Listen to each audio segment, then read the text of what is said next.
There's this great scene in Lewis Carroll's Through the Looking Glass where Alice is talking to Humpty Dumpty, and they have this whole conversation about semantics and how we define certain words, and Humpty Dumpty sort of asserts in this conversation that for the purposes of the conversation, he can define words, specifically the word glory, any way that he wants to. And that, of course, Alice isn't going to understand the meaning of that word until Humpty Dumpty has said what he means by the word glory.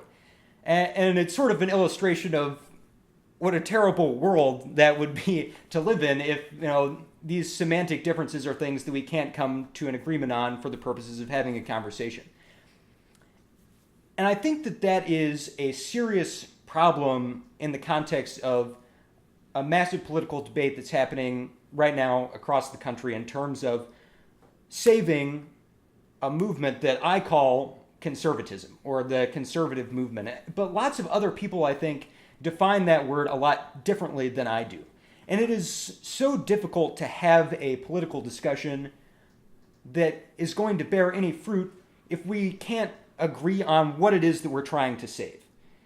And so I think the real purpose of these videos is that I want to lay out my definition, or what I think of as being conservative. I know that there are going to be a lot of people that don't agree with that definition, that think that I'm wrong about some of the characteristics of what it means to be conservative, because their experiences are so different than mine. But we have to, for the purposes of a political discussion, have some agreement on what that means.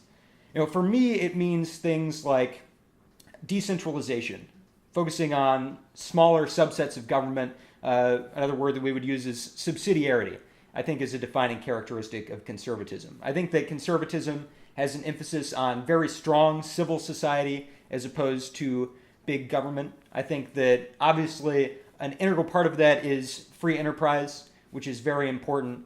And I think that there are, along with the civil society and social aspects, certain aspects that rely on things like religion and faith that are necessary and essential components of conservatism.